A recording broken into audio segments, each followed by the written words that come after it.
Hola terroríficos, ¿cómo están? Sean bienvenidos a un nuevo episodio de Hablemos de Terror. El día de hoy te quiero compartir unas historias que espero te pongan la piel chinita y no te dejen dormir. Que la pienses antes de ir a algún rancho o algún lugar fuera de la ciudad. Mi nombre es Efraín Sosa y esto es Hablemos de Terror. Solo tengo una función y esa es compartirte unos relatos, unas historias o experiencias de terror. Y tú, tienes que escuchar con atención, tienes que meterte a la historia. Prométeme eso y yo te prometo que haré lo más que pueda para que no descanses, para que de primeras sientas el terror. Y vamos a empezar con el hombre de la barranca. Mi tío Alfredo tenía su rancho en una zona solitaria de Durango. Estaba pegado a una barranca tan profunda que de día ya imponía respeto. De noche era como un agujero negro. A nosotros de niños nos encantaba jugar cerca. Siempre nos advertían, eso sí, que no nos acercáramos al borde. Y con el tiempo entendí que no solo era peligro de caer. Había algo en esa barranca que incomodaba hasta a los adultos. Aunque nadie la verdad es que lo dijera en voz alta. El rancho pues era de ganado, pero poquito, unos 30 animales entre vacas y caballos. Gallinas, chivos, que siempre andaban ahí alrededor. Todo la verdad es que marchaba normal hasta que, a mediados de un verano particularmente caluroso, comenzaron a pasar cosas raras. La primera señal fue una vaca. Una mañana cuando fuimos a revisarlas encontramos a una de las más fuertes tirada junto al abrevadero. No estaba hinchada como pasa cuando mueren por calor, ni mostraba señales de haber peleado con algún animal. Simplemente estaba muerta. Ojos abiertos, cuerpo tibio. Pero curiosamente en el cuello tenía unas marcas. Dos. Puntuales, juntas, como si le hubieran clavado un fierro delgado o como si algo se hubiera pegado ahí para chuparle. Al revisarla mejor nos dimos cuenta de algo aún peor. No había sangre, ni en el suelo, ni en la piel, ni al abrirle la boca. El cuerpo estaba seco, como si en una sola noche se le hubiera vaciado todo por dentro. Mi tío trató de tranquilizarnos diciendo que quizá un animal salvaje la atacó. Habló de un puma, de coyotes, de algo que pudiera morder en el cuello. Pero todos los que lo escuchábamos sabíamos que eso no era normal. A ver, los coyotes destrozan, los pumas dejan las marcas de las garras y aquí no había nada de eso. Solo 2 puntitos y un animal entero desangrado en silencio. Lo dejamos pasar como algo extraño. Hasta que una semana después pasó lo mismo con otra vaca, esta vez cerca del corral. 2 hoyitos en el cuello, cuerpo rígido, sin sangre. Los perros ladraban como locos desde la medianoche, pero no se atrevían a acercarse. Al amanecer la encontraron mis primos y el susto fue mayor porque parecía como si el animal se hubiera desplomado de golpe sin luchar. Para ese punto ya había comentarios en el pueblo. Los vecinos que se enteraron comenzaron a hablar de un chupador. En las rancherías, cuando el ganado aparece así, lo primero que se piensa es en seres que se alimentan de la sangre, no en depredadores comunes. El chupacabras. Yo me reí al escuchar eso. Pero en el fondo la risa fue más nerviosa que real. La forma en que estaban los cuerpos simplemente no tenía lógica.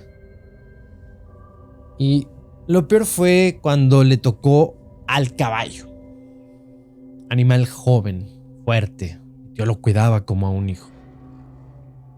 Una madrugada los perros comenzaron a aullar cerca de la barranca. Bueno, hacia la barranca más bien. Pero de inmediato se callaron y se metieron debajo de la casa, gimiendo. Al día siguiente el caballo estaba tendido.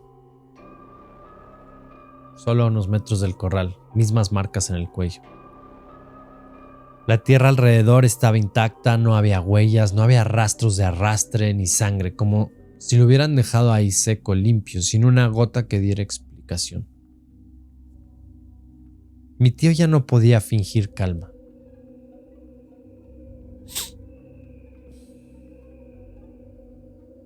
Esa tarde llamó a un par de vecinos para revisar juntos. Todos llegaron armados, lámparas, escopetas, revisaron los alrededores y concluyeron lo mismo. No había rastros de ataque normal. Uno de los viejos que acompañaba dijo en voz baja: «Esto no es animal. Aquí anda un hombre de la barranca». Le preguntamos qué quería decir. Él contó que desde hacía años se hablaba de una figura que salía de noche de entre las piedras del barranco, que no caminaba como persona normal y que donde pasaba quedaban animales secos con el cuello marcado. Algunos lo describían como un hombre alto y flaco, otros como una sombra. Nadie lo había visto de cerca, pero todos sabían que no era una cosa buena. Esa noche mi tío decidió que íbamos a montar una guardia. Hicimos fogatas alrededor de todo el corral, escopetas listas, perros sueltos. Y yo, aunque muerto de miedo, me quedé con él y con mis primos. El aire estaba pesado, sin insectos, no se oían ni los grillos, solo el fuego, tronar del fuego. Y cerca de las 2 de la mañana ocurrió. Primero escuchamos un ruido extraño. Se escuchaba como desde la barranca, como un lamento largo, grave. Se extendió en el aire y rebotó en las paredes de piedra. Eso no era un animal conocido. No era coyote, no era lobo, ni era felino. Era un grito que parecía humano, pero demasiado profundo, con un eco que hacía que te retumbara el estómago. Los perros, en vez de ladrar, se encogieron. Así, se hicieron bolita junto al fuego, con las colas entre las patas, llorando bajito. Mis primos pálidos. Mi tío no dijo nada, solo apretó la escopeta contra el pecho. Yo no quise voltear hacia la barranca, pero no hizo falta. Desde ahí abajo, en medio de la oscuridad, llegó otro alarido. Fue tan fuerte que los caballos en el corral comenzaron a relinchar y a patear contra las tablas. Uno de ellos se echó de golpe como si las piernas no le respondieran.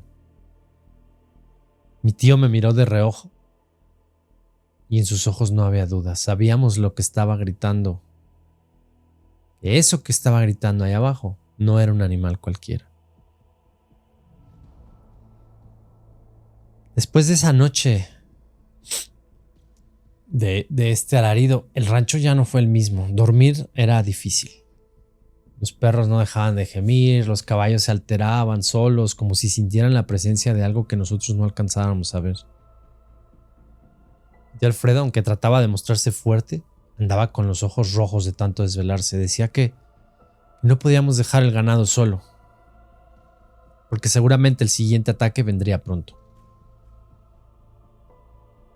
Y así fue, 3 noches después. Cuando el calor apretaba y el silencio estaba más que nunca, nos tocó verlo con los propios ojos. Habíamos montado guardia otra vez alrededor del corral.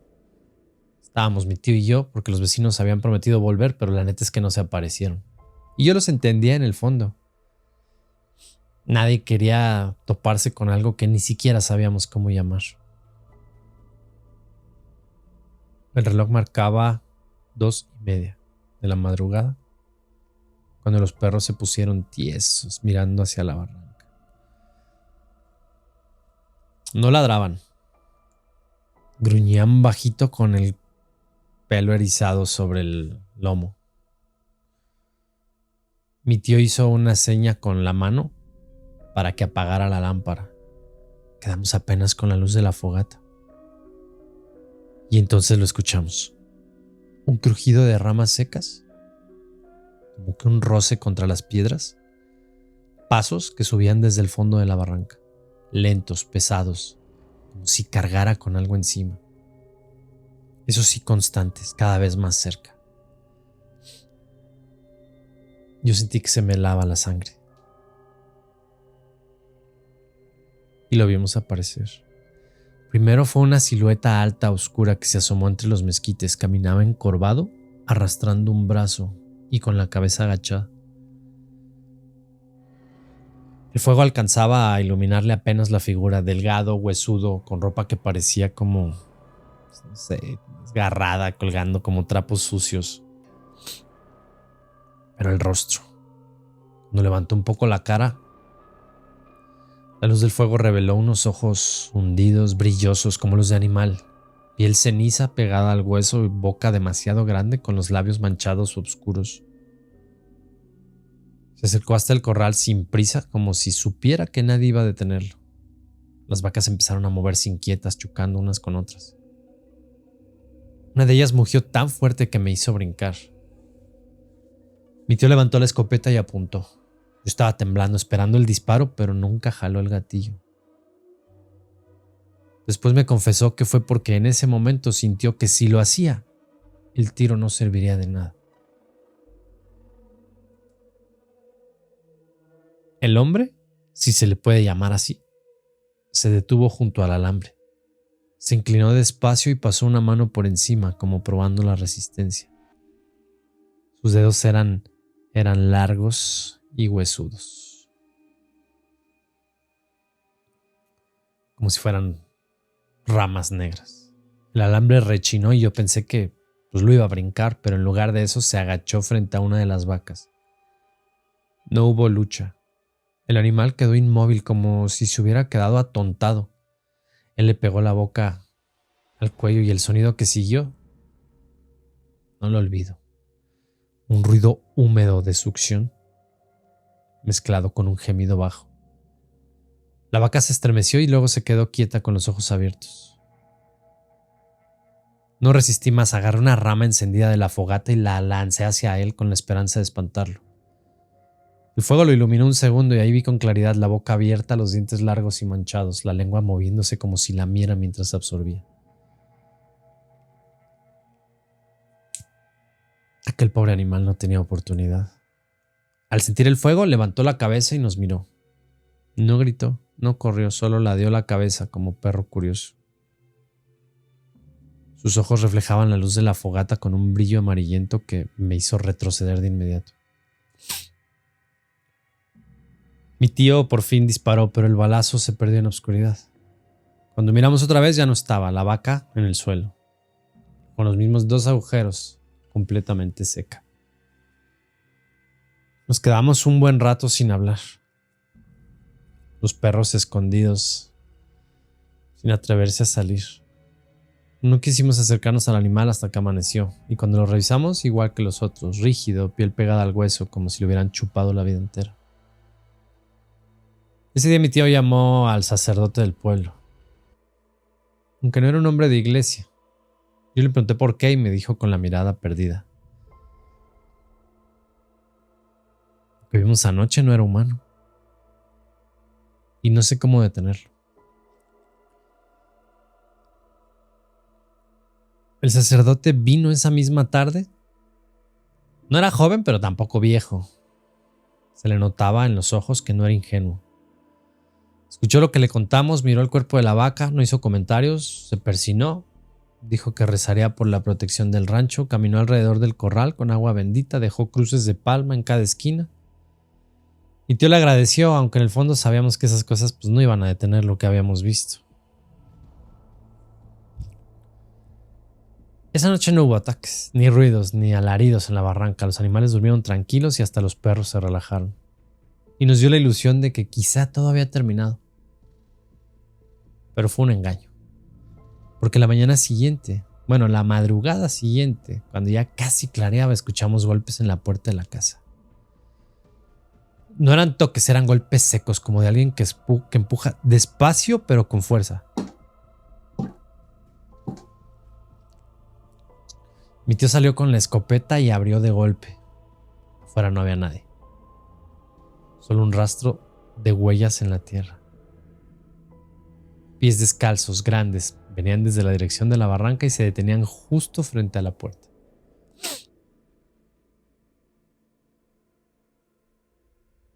Nos miramos sin decir palabra. Nadie en la familia volvió a dormirse esa mañana. La tensión creció tanto que mi tía mandó a los niños a quedarse con parientes en el pueblo. Decía que no quería que ellos fueran los siguientes. Se quedó solo la familia mayor cuidando el rancho. Y el ataque directo llegó pocos días después. Creo que dormíamos... Bueno, yo estaba dormido en la sala con una lámpara y escuché el quejido de mi primo menor desde el cuarto. Era gemido bajito como de alguien que sueña feo. Me levanté, fui a ver y lo encontré revolviéndose en la cama con la cara empapada de sudor. Le hablé y abrió los ojos de golpe, pero no parecía reconocerme. Y su cuello tenía 2 marquitas como con un hilito de sangre corriéndole hacia la almohada. Me giré y en la ventana vi la silueta, era él. Parado, inclinado con la frente pegada al vidrio, viéndonos desde afuera.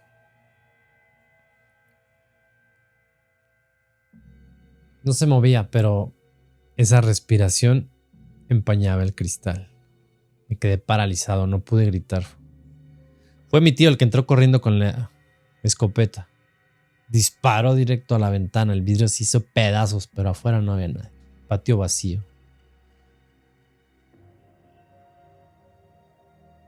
Todo en silencio, salvo por el goteo lento de la sangre que manchaba el marco de la ventana rota. A mi primo lo atendió mi tía, le limpió las heridas, le puso alcohol, pero él estaba débil, sin fuerza, como mal. Yo apenas podía sostenerme, la imagen de esa cara pegada al vidrio me tenía helado. Y desde entonces ya no solo era contra el ganado, también venía a la casa a buscarnos. Nos encerramos con los muebles pegados a la puerta. En las madrugadas el mismo sonido, pasos que se escuchaban alrededor de la casa. A veces escuchábamos cómo le pegaban a la madera como si rozara la puerta con las uñas. Otras se escuchaba un lamento bajo. Una madrugada, mientras todos intentaban mantenerse despiertos, sentí que algo me jalaba la cobija de los pies. Me levanté y vi cómo la tela se deslizaba hacia el suelo, como si alguien invisible la estuviera jalando. Grité y los demás se levantaron asustados. No había nadie.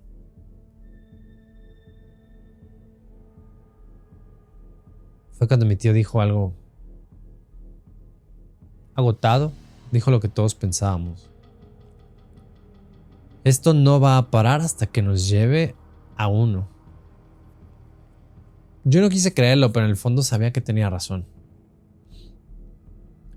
Todos sabíamos que él venía cada noche, nos daba vueltas, probaba la casa como si buscara un punto débil. Dormir ya no era opción, mis tíos cansados, yo con los nervios, mi primo fregado.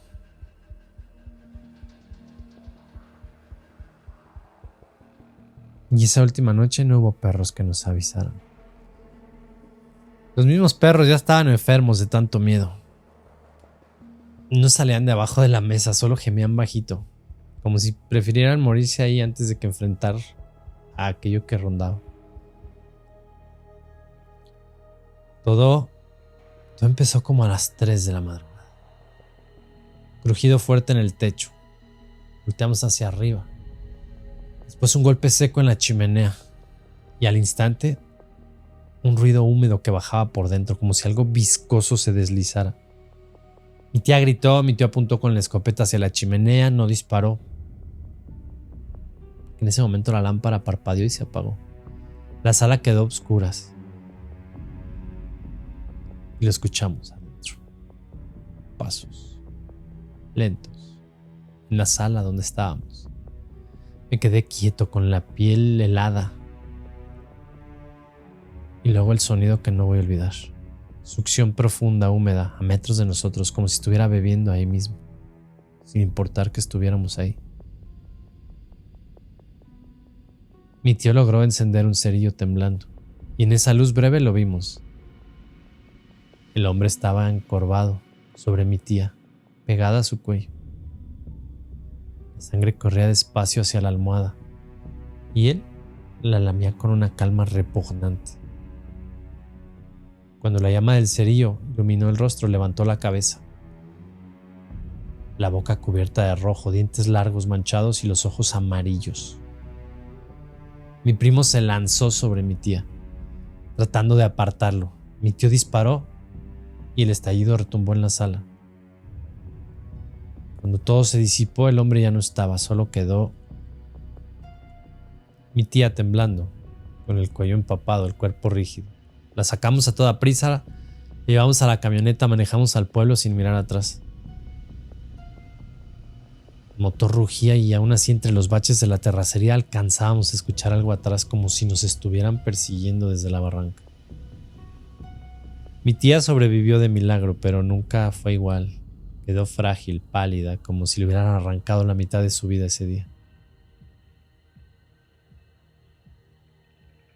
El rancho poco a poco se fue quedando sin ganado.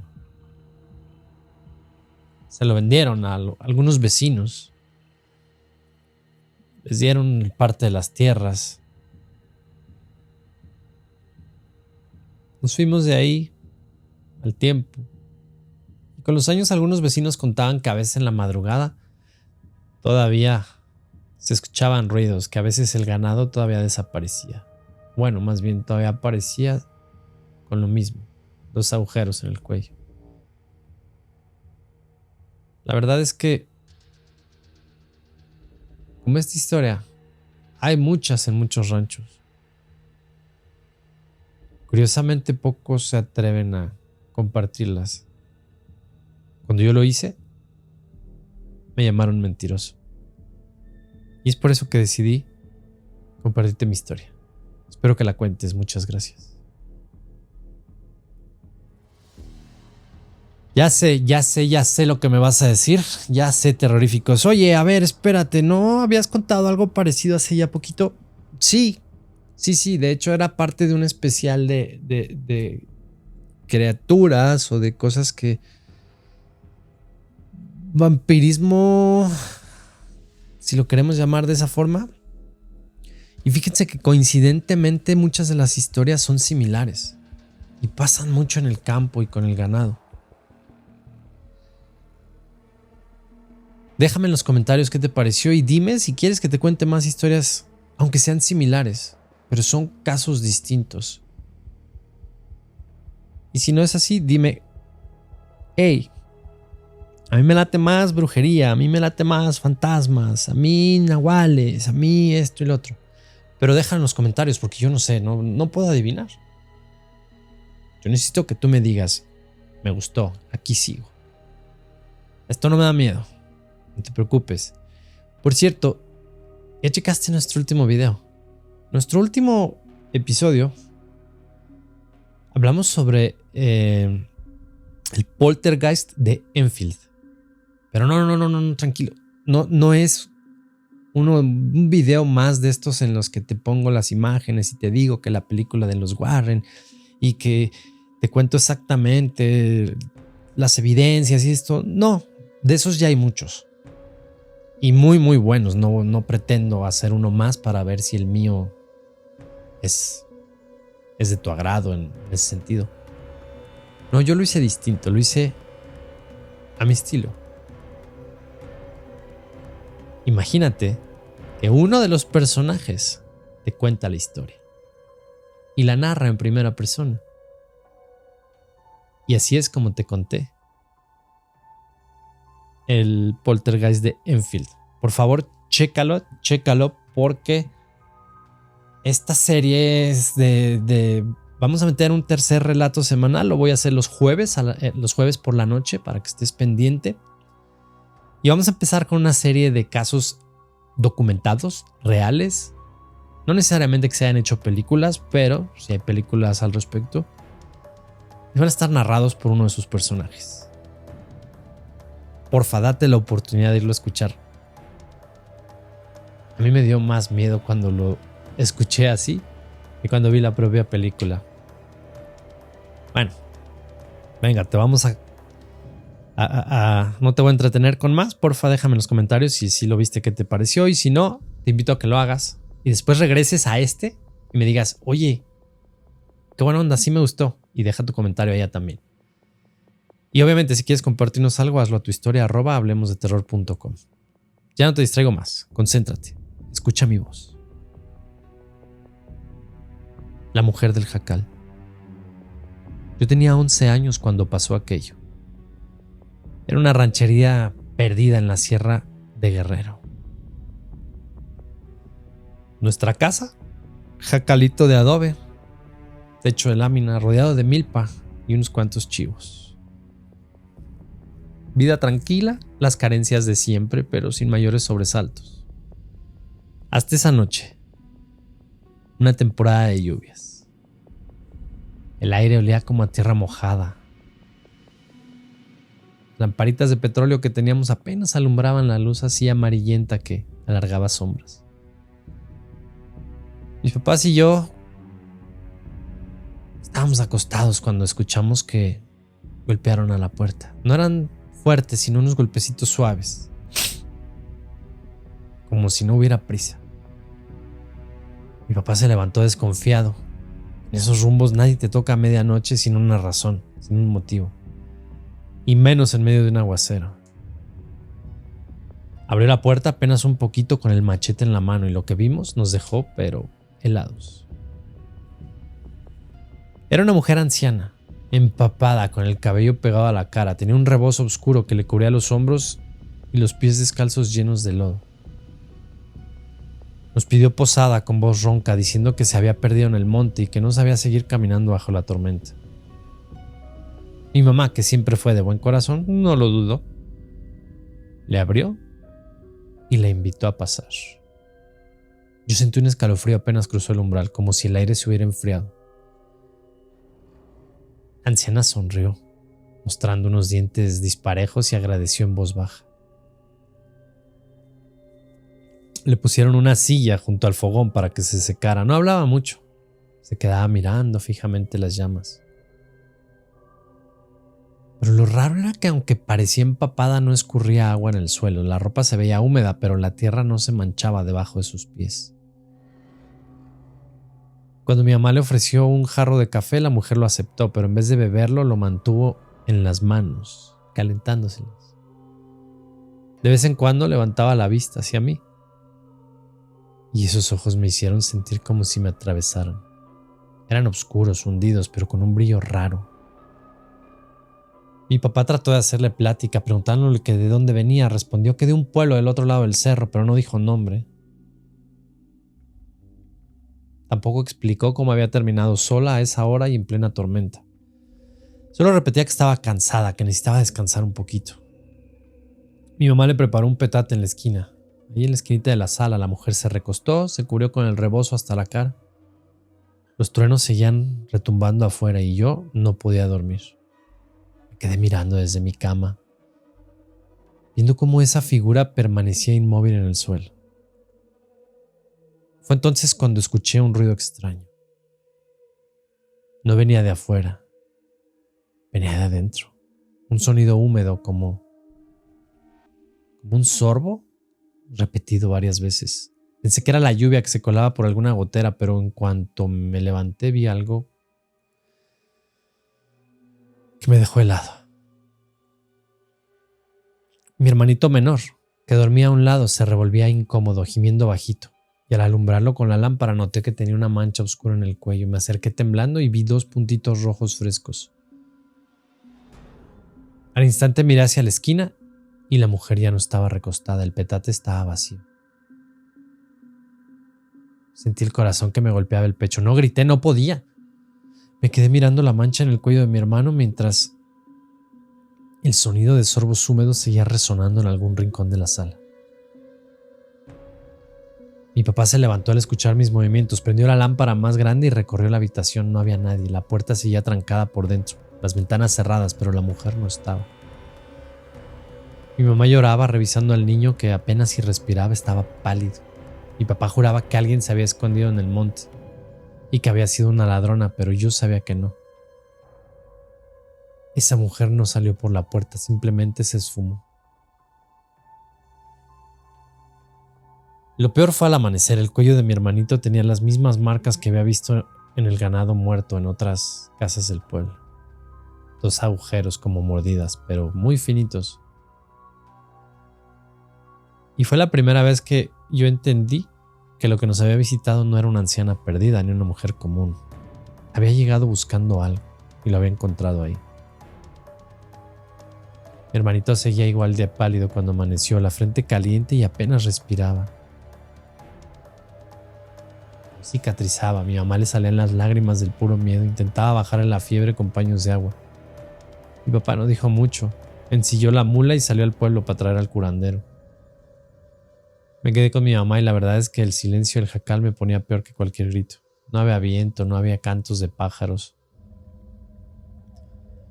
El curandero llegó al mediodía, un hombre viejo, moreno, manos gruesas, ojos serios, revisó al niño y se quedó mirando las marcas. Negó con la cabeza. Dijo que eso no era enfermedad, que en la casa había entrado algo que se alimentaba.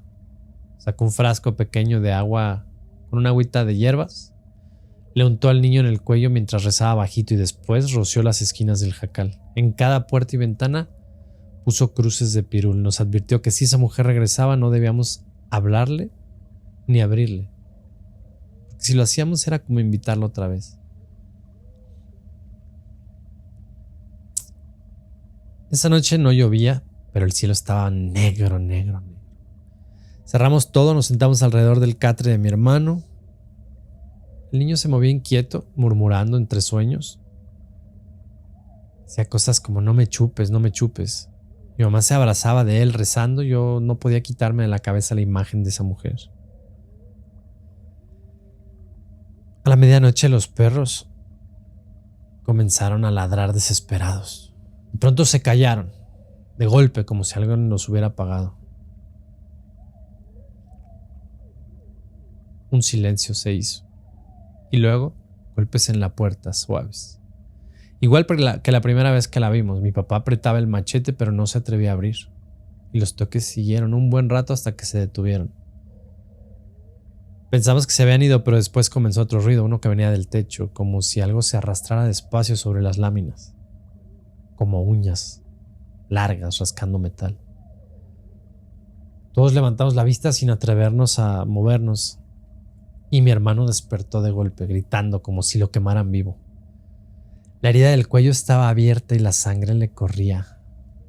Manchó la sábana. Mi mamá se desesperó tratando de poner la mano ahí. Él convulsionaba como si lo jalaran. Mi papá, como loco, abrió la ventana y lanzó un machetazo hacia el techo. No alcanzó a nadie, pero la lámpara alumbró lo suficiente para mostrarnos una silueta. Encima de la lámina estaba ella, agachada, con el rebozo colgándole y el cabello tapando la cara. Y ahí estaba como araña pegada al techo, los ojos brillando, hundidos, fijos en nosotros así desde arriba. No hizo ruido ni se movió, se quedó observándonos un momento. Mi papá quiso volver a alzar el machete, pero en ese instante la lámpara como que parpadeó y casi se apaga. Y en lo poco que alcanzamos a ver, la silueta se deslizó hacia el otro lado del techo y desapareció.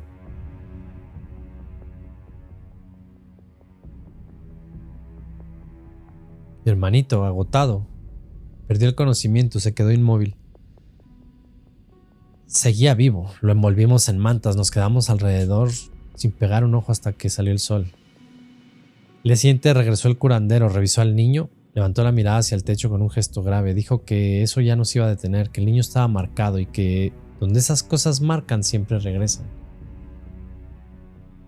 Ya la casa no se sentía ni siquiera como si fuera de nosotros. Mi papá intentaba hacer vida normal. Iba a la milpa, regresaba como si nada, pero inquieto con el machito siempre en la mano. Mi mamá, flaca de la preocupación, mi hermanito débil como si lo hubieran vaciado. Yo me empecé a enfermar del miedo, en las tardes me dolía el estómago, en la noche me costaba respirar. Yo sabía que tarde o temprano esa mujer iba a regresar. Y una madrugada estábamos todos en la sala, con el catre del niño en medio, la lámpara prendida. Yo quería quedarme despierto y escuchamos otra vez golpes en la puerta. Mi papá se levantó con el machete y le gritó que se largara, que no era bienvenida. Los golpes siguieron más rápidos, hasta que de pronto se escuchó un golpe fuerte contra la ventana. El vidrio tembló como si lo hubieran empujado con las manos. La lámpara parpadeó. Mi mamá empezó a rezar. Abrazó a mi hermanito contra su pecho. Y en ese momento la puerta se estremeció.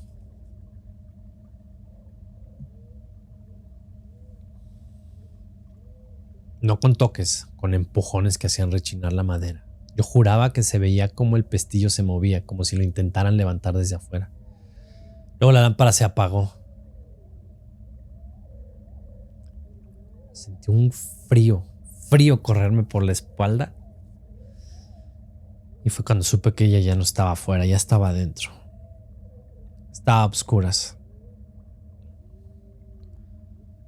Escuchamos como ropa arrastrándose por el suelo, luego pasos lentos acercándose hacia nosotros.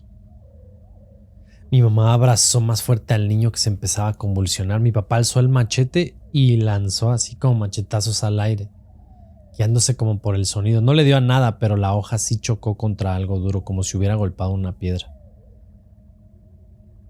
Y al mismo tiempo escuchamos un quejido agudo de mujer. La lámpara se prendió por un instante. La vimos, estaba en medio de la sala, inclinada hacia nosotros. No parecía empapada como la primera vez ni cubierta de lodo, ahora se veía más alta, más delgada, eso sí, con la piel chupada, vamos a decirlo así, los labios oscuros, ojos profundos. Viendo a mi papá. Se movió tan rápido que apenas alcanzamos a reaccionar. En un parpadeo estaba enfrente de él, agarrándole el brazo con el que tenía el machete. Mi papá como que se forcejeaba, parecía que esa cosa tenía fuerza imposible, y yo vi cómo se inclinaba hacia su cuello abriendo la boca. Y en eso mi mamá se le aventó, rezando en voz alta, golpeándola con el rosario que siempre trae colgado mi mamá. La mujer soltó unos gritos que casi nos revientan los oídos y retrocedió. Se cubría el rostro con el rebozo. Mi papá de pronto, no sé, como jadeando con el brazo marcado por los dedos huesudos, cayó de rodillas. Mi hermano estaba inconsciente en el catre, seguía vivo. Yo paralizado con los dientes apretados, la sensación de que en cualquier momento iba a volver a aparecer en la esquina. El resto de la madrugada la pasamos todos sin movernos. Cuando amaneció la casa igual, como si nada hubiera pasado. Mi papá se limitó a decir que teníamos que aguantar, que no podíamos abandonar el jacal así nomás como así. Mi mamá le decía que nos fuéramos al pueblo, pero él no quería dejar el rancho y yo en el fondo sabía que quedarnos ahí, sabía que había que esperarla otra vez.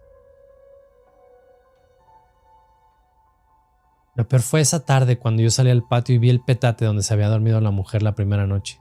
Seguía en la esquina enrollado y sobre él había quedado una mancha oscura grande. No olía a humedad ni a tierra, olía como a sangre seca. Después de esa noche que intentó echarse a mi papá, ya nada se sintió igual. Cada sombra parecía que nos veía, cada crujido nos ponía de pie, machete en mano, mi hermano débil. A veces despertaba llorando diciendo que la mujer lo llamaba desde afuera. Mi mamá no aguantó más. Le suplicaba a mi papá que nos fuéramos al pueblo, aunque fuera a vivir en casa de algunos parientes. Él no quería dejar lo poco que teníamos. Decía que si abandonábamos el jacal, pues nunca íbamos a recuperar las tierras. Yo lo veía más cansado cada día, ojeroso, como si también lo hubieran drenado poco a poco. Los perros casi no salían y cuando lo hacían ladraban hacia la milpa, sin que hubiera nada. De hecho, una tarde encontramos uno muerto junto al corral. Eso me convenció de que ya no podíamos seguir ahí, pero ya era tarde. Esa última noche comenzó con silencio.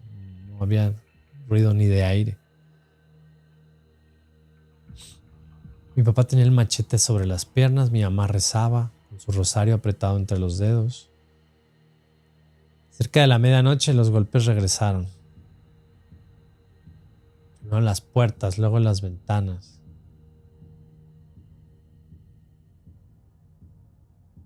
Cocina, sala, cuarto. Como si nos estuvieran rodeando, vamos a decirlo así. Luego en el techo, las láminas vibraban, como si alguien se arrastrara por encima de nosotros. Mi hermano empezó a llorar. Agitaba los brazos en el aire y de pronto gritó: ¡Ya está aquí adentro! La lámpara parpadeó y casi se apaga. Volteé a la esquina y ahí estaba. Adentro en el jacal, parada ahí como si siempre hubiera estado ahí, alta, flaca. El rebozo cubriéndole el cuerpo, cabello largo.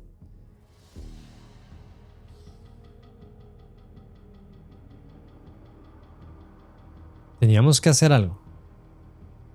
No nos íbamos a dejar. Mi papá se levantó con el machete, le gritó que se largara. Se le aventó y la atravesó con el trajo más fuerte que pudo. Pero el filo no encontró carne, sino un vacío seco, como si hubiera golpeado aire. Ella ni siquiera se movió. Inclinó la cabeza hacia él, mostró la lengua larga, roja. Mi papá, llorando, comenzó a rezar, casi gritando. La mujer dio un paso hacia nosotros. Y en eso fue mi madre. Fue mi madre la que me dio el valor. Porque en un movimiento me dio su rosario y me dio la lámpara. Enrollé esto en la lámpara y la lancé contra ella. El fuego la envolvió y por primera vez la escuchamos gritar. Un chillido agudo, pero agudo que se metió hasta los huesos. Se encogía, se hacía así con el rebozo. Y de pronto pareciera que se desvaneció.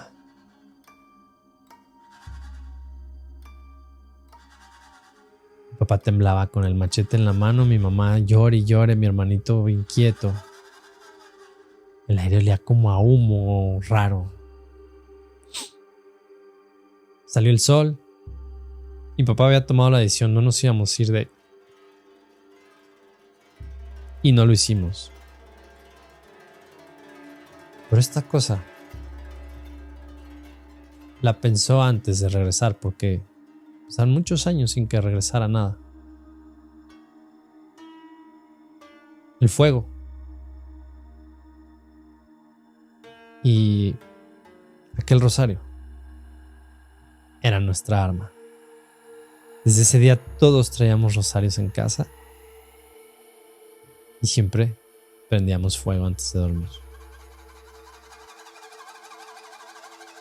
Esto fue hace muchos años. Me fui del pueblo, mis padres murieron. Mi hermano y yo nos fuimos para el otro lado. No sabría decirte qué pasó con el rancho. Nunca más volvimos. La gente del pueblo dice que aquel jacal estaba maldito. Decían que en cuanto nos fuimos regresó aquella mujer. Una persona que aparentemente se apoderó, digamos, del jacal. Y cuando lo hizo, un día en la madrugada salió corriendo y nunca más regresó. Llámame loco. Dime que los vampiros no existen. Yo lo único que tengo es esta historia. Gracias. Pues ahí lo tienen, terroríficos. Espero que hayan disfrutado de estos relatos macabros en este sábado. Espero que esta noche estés en casa y cuando se vaya la luz, cuando truene el cielo por la tormenta que se avecina, pienses en estas historias. Y espero que puedas dormir. Nos vemos en otra edición. Te recuerdo dejarnos en los comentarios cuál historia te gustó más, qué tipo de relatos quieres que te comparta. Disfruta tu fin de semana, si es que estás escuchando esto en sábado como fue previsto. Tengas muchas pesadillas. Mi nombre es Efraín Sosa y esto fue Hablemos de Terror.